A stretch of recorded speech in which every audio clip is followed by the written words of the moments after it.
Howdy guys, and welcome back to another episode of Albert Engel's Pro Career in Pro Cycling Manager 2024, where we are in the middle of the Giro. You didn't miss much about stage 3, we just did a quick sim, and we're going to get into the action of stage 4 up Mount Etna. Southeast Sicily for the start of what should be an explosive day of racing. There's a difficult start with the road climbing its way inland. A gentle transition then ensues until the peloton reaches Paterno. From there, it's uphill. The day closes with a summit finish on Mount Etna, 23 kilometers at 6%. It's a climb that could already end the pink jersey dreams of some of the race favourites. It is a massive climb, Mount Etna. 6% for 23 Ks is yeah, not easy. Put it lightly, isn't it? It does have a max percentage at 14%, but that's actually the steepest at the bottom. Anyway, that's what this stage is all about. So we're going to jump forward. There's 13 riders in the breakaway, given a very short leash currently. Our team is working the front. So we'll see you guys at the base of Etna. All right, Mount Etna hasn't officially started, but we are on the foot slopes. You can see it. It's actually looming in the background there. Big climb that it is. That is, yeah, she's a monster. One way to put it. Anyway, here we go. We're going to start the ascent. We've almost caught that breakaway. 12 riders remain in it. We don't have much firepower left here. We got Denny Martinez, Chris Harper, and that is almost it. Alotti has a little bit of effort left in his legs. Might go with Marit actually, and then Alotti. And shout out to one of my viewers, my subscribers, because he said essentially not transcend yourself. Relay is a more effective use than the effort cursor. Apparently, effort cursor doesn't have the same effect that we'd hope to gain, I guess is the best way to put it. What we might quickly do is actually send Denny Martinez to grab some drink bottles. Albert will just move up there, and Alotti can keep doing the work on the front, although he's about to run out of red bar. There we go. He has a run out. We'll move Marit onto the front, and we'll slot Alotti onto the back of Albert. And we'll just check in with Martinez. Hopefully he can actually get those drink bottles. There's the Spanish champion right there, actually, as well. Very nice looking kit, that actually. The white bib shorts, brave, but his whole team, the Versace Pro Cycling team, as I like to call them, all have white bibs.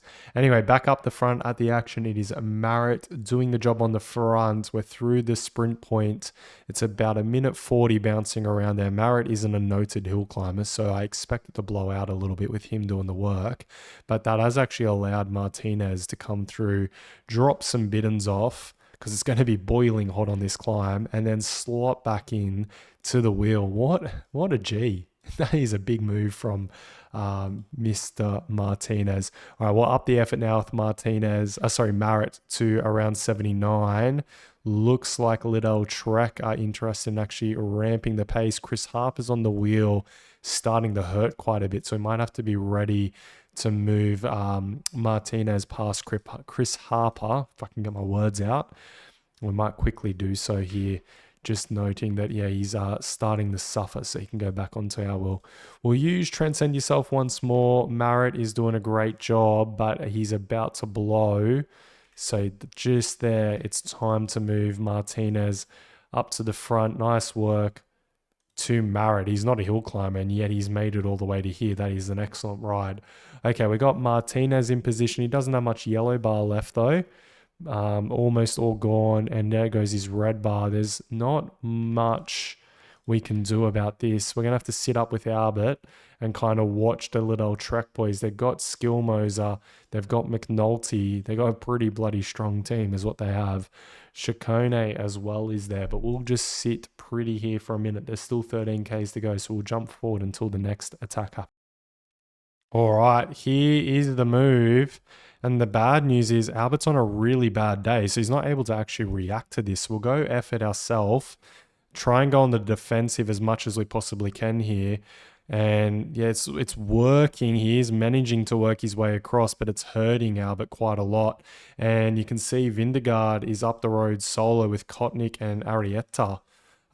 They're riding way too good for us to be able to even contend with them at the moment. Albert does have some red bar left. He is caught this little move in the middle, but we're going to lose big time today to Jonas Vindegaard. That's the big storyline, I guess. We can't do much about it. As you can see at the moment, we're hurting. We've not got much red bar left at all. And there it is. It's a win for Jonas. Credit to him. He's really put the nail into everybody. We're going to get rolled by Rodriguez and Plus, maybe even Sheffield here.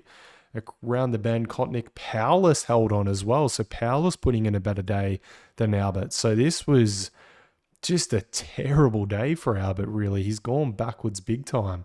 Even Florian Lipowitz finished on the same time as him. Yeah, big time loss today. We're going to have to hope that the back half of the Giro opens up a bit more and Albert gets into form. But yeah, stage 2, Jonas, and first fight. He's won the first battle, that's for sure. But the war has not been won yet. All right, there he is coming across the line, but Jonas taking 31 seconds on Miroslav Kotnik and Nilsson Powless 55 seconds back. Albert on GC has stayed in second, but Jonas takes a minute 10 lead. So a minute 15 difference there, minute 18 back to Kotnik as well. This is going to be a spicy Giro, that's what I've just learned. Jonas takes a massive lead in the best climber. Jonathan Milan still leads the point class. Albert gets young riders and Ineos lead the team class. Ouch. That is the first time in his career in a long time, not the very first time, but in quite a long time, that Albert has absolutely been dealt a massive right hand by a bunch of climbers, 10 in front of him on a summit finish. So just not the best day whatsoever. Apparently, that was a different victory. Don't worry about that. All right, let's keep jumping forward into stage 5. All right, and stage 5 is actually pancake flat. We're going to do a quick sim of this one. Let's see how we fare. And Jordy Muse and Marat actually come in 15th and 16th. Another stage win for Jonathan Milan. You can see no time lost for Vindegaard. Philippe Martinez. I haven't seen Albert yet. Where is Albert? Oh, there he is. He came in over the line in 29th. So no changes except for on points. Jonathan Milan extends his lead. And then, rest of the classes all stay the same, although AGTR getting very close. All right, let's keep jumping forward. And we've got another flat stage. We're going to keep quick simming, although Albert's fitness is at 76%. That is not really what we want to see, but does leave us in a good position, hopefully, for the final week. He manages 21st in this stage. Not a bad result at all. No changes in the other major categories, but on points, well, Jonathan Milan keeps extending, doesn't he? He's won yet another stage. That is already 3 for him. Big Giro ahead for Jonathan Milan and the rest of the FDJ team, I assume. All right, stage 7 time. All right, and here we go from Dimonti to Potenza, but we do feature a big old category 1, the Monte Serrano climb. And Albert's still at 76% fitness. This is going to get challenging. We'll have to get creative, I think, towards the end of this Giro, but we're not out of the fight yet. We're in second place. Let's not forget, Albert has been able to battle back from these positions in the past. To Diamante for the start of the 7th stage of this Tour of Italy. The 196-kilometre route will take us to Potenza in the region of Basilicata. The riders have got a demanding route ahead of them. 4,500 metres of vertical gain across the Lucanian Apennines. That's the sort of challenge one meets on an alpine stage. It's also the sort of stage that can see attacking riders turn the race on its head. Of course, the general classification won't be won on a single day, but it could be lost, especially if hostilities begin early and the legs don't answer. Very, very true. It's one of those days. It's a favourite saying of any Grand Tour rider or watcher, manager, you name it, all of them. these days you don't win the tour, but you definitely lose the tour. If you have a bad day, bad place, you can lose way more than 5 minutes on these kind of days. And you can see the big Ineos train have hit the front. Well, it's the old Visma train, but anyway, it's now the Ineos train. There's a big pack out front. They're given already over 6 minutes on the group. I'd assume it will be a breakaway win. We're going up the Passacola now, but we're going to jump forward to the Category 1 climb to the later slopes of it. All right, you join us. We're on to the second part of this climb. Just realized there is Peters up the road from Onse, 5 minutes 40 down. The group is 10 minutes 30 up the road. So he is virtual leader on the road. I kind of think we will shut that gap. Well, at least Ineos will. It's their job. But you kind of never know the way this game likes to play it sometimes. They might hold on. They're actually out to almost 13 minutes now.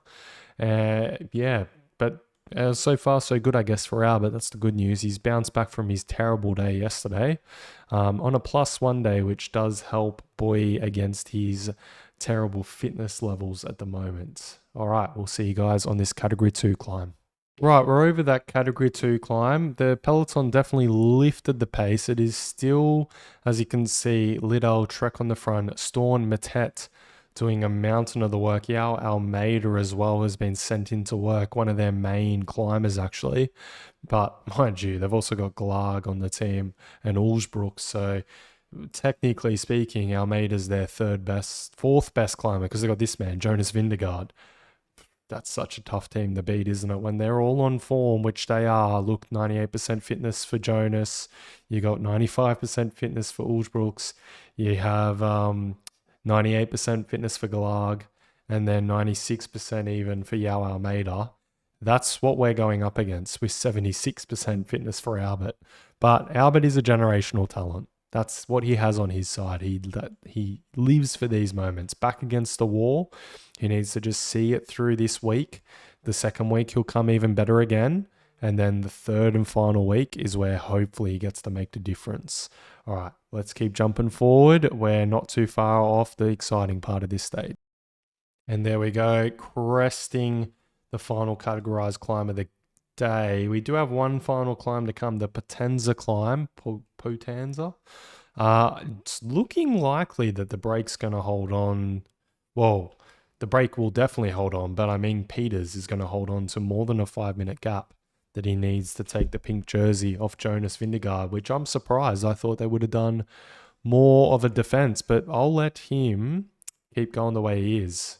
That's going to put pressure on the Ineos crew to do something about that later on. Got to remember, we'll be third on GC, so it's still not on us to do any of the work. And here we go. We're under 20k a banner. We've got Tronchon still available. We've got Danny Martinez looking really good. We've got Chris Harper here. We're going to grab Tronchon, Chris Harper, and then Alotti, I think will be a nice order. We're going to go back to using the effort cursor, I think. It's proved us well, at least in the Albert career. That's for sure. We'll stick with it for Albert's career. Got a winner up front. Nans Peters does actually take out the stage. We'll go to effort 99 with Alotti here on the run-in, just to keep Albert out of trouble. But yeah, that stage win for Nans Peters, he's got over 8 minutes at least at the moment on the group. So I think that'll be a pink jersey for him as well. Let's go now with Chris Harper. Alotti can keep himself in the clutch to go into the finish, and that is Chris Harper's day done there. We'll go now with Tronchon over the top. Tronchon looking strong, taking us in pretty deep here. We'll launch sprint with him now. Now we'll launch sprint with Danny Martinez, and then we'll launch sprint with Albert Engel to lead the bunch kick into the finish. You got the EF boys there on the left of Albert, over his left-hand shoulder coming in, Rafferty, Bettiol, and Nielsen Powless, who's riding very high on GC, and Jonas comes in not too far behind either. But shout out to Danny Martinez. He's in very good form, so he's going to be a massive ally of ours in this year's Giro. That is for damn sure. All right, let's see the podiums where we'll have a new pink jersey. And there he is, Nans Peters, 7 minutes 28. gap back to the peloton, which means, wow, an all pink jersey and bibs already from Giardina, the kit manufacturer, I think that is. I used to rate their kits. They were pretty good when I was racing. But Onse, once again in the pink jersey, back in the World Tour and back in the pink with Nans Peters. You got Jonathan Milan leading the points class still. Albert's leading Young Rider and Ineos leading the team class. I did skip over the mountain leader, and it's Nans Peters as well after that stage. So dominant stage from Nans Peters and Onse. All right, we got a level up, which is just what Albert needed, if I'm honest. Buoy his confidence a little bit more. We can increase climber, which we can't. We could increase classics, but that'll skip sprint. Or we could do stage races, which will do sprint. We'll do Northern Classics. We want his flat to keep increasing. Or do we do evolution potential? Although we could only do stage races. No, we'll stick with Northern Classics, get his cobble up and his flat. That looks like a good return. And we'll swing over the skill points and we'll increase his discovery to all level 3. So that is race, discovery, and performance ticked off. Only 1 bar to go. So 3 more levels and Albert will be a completely skilled rider. Some say he already is.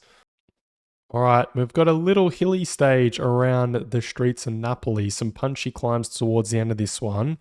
Let's get down to the action. It's from Napoli to Napoli, so it's really kind of around the outskirts, kind of city circuity kind of style. All right, let's get into it. And welcome to Naples for the 8th stage of this tour of Italy. Today's route will keep the peloton on edge from start to finish. There are numerous short climbs, and halfway through the stage, a demanding circuit must be completed 5 times. The Monte di Procide the circuit. Then it's back to Naples on a road that never climbs above 130 meters. However, little of it is flat, and if there's a sprint finish, it should be fought out by a reduced peloton. What a beautiful city this is, just on the coast all the time as well. And you heard the intro. It isn't a, how would you say? We're not going into the high mountains today, but not much of the road is flat today either at the same time. So it'll be an interesting one. We'll drop Albert's effort down to 51, and we're going to jump forward to that Cat 4 climb unless anything crazy happens in between. All right, here we go. We're on the Cat 4 climb, which is really just the same climb we've been going over the whole entire day. It is a loop, as you'll see when we go over this climb. We descend down into the coast, which is beautiful scenery. You can look down there, actually. What a sight that is. Beautiful, beautiful scenes. All right, that is that Cat 4 dealt with. Splits have happened, but nothing too notable. Nans Peters is looking like he's handling everything just fine. You got Jonas floating around up here next to Albert as well. Yeah, not much concerns going on really. Looks like, is that Carlos Rodriguez coming through?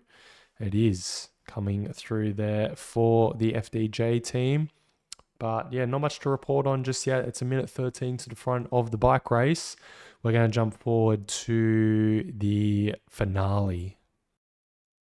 All right, we've got a little bit of a lip to deal with here. We might just move Albert up onto 90 effort, just to keep pushing him forward. Looks like Simon Yates is on the front for Akea at the moment. Here comes Geordie Muse through for Albert. And we've got Albert here pushing. But yeah, I don't think any splits are going to happen realistically. We're almost at the top. That's the main thing. And we'll drop his effort down to 84 just so he can get red bar restoring. But yeah, not much action across the top there. Just a very, very hot pace. Just looking back, Garner's still managed to make it through. So he at the moment is the fastest sprinter I can see. Herzig is here. He isn't exactly a fast sprinter, but strong rider, that's for sure. Goes without saying.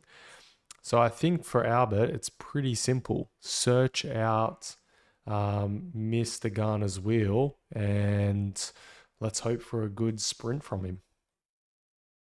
All right, we've got 2K to go. About to kick off the sprint. Bardiani are leading things out at the moment. DeLee's here. Corbin Strong is here. We'll leave it as late as we can with Albert to bag maybe a top 5. I think you'll just get it, and it's going to be DeLee taking the win, Corbin Strong in 2nd, and Garner in 3rd, Rotter 4th, and Albert in 5th. So a confidence-building result, we'll call that one. Nice to bag a top 5 when you can get them. All right, and there are the final podiums. Anna DeLee taking a stage win for Achaea Seismic in the Giro. On the GC front, no major shifts. Best climber as well, still with Nance Peters. Points class with Jonathan Milan still, although DeLee shrinks the gap a little. And young rider still with Albert. Ineos get the lead still in the team class. All right, and this one is for next episode. We're going to take on the Blockhouse. Unfortunately, Albert's still at only 76% fitness. The good news, though, we'll flick back quickly, is he did lose all his tiredness, so I don't think we'll need more than 1 week's rest after the Giro, so that's fantastic. We should get him into really good shape ahead of the Tour, which, yeah, as you can see how it's gone early in the Giro, I'll be thankful for. I feel like I'm going to go grey in this year's Giro. It's stressful at the moment. But yeah, join us next episode when we take on the Blockhouse and see how we go against the mammoth team that is Ineos Grenadiers and Vingegaard's lead that is about 1:10 over Albert at the moment. All right, give us a subscribe if you haven't already, guys, and a like on the video. Peace out.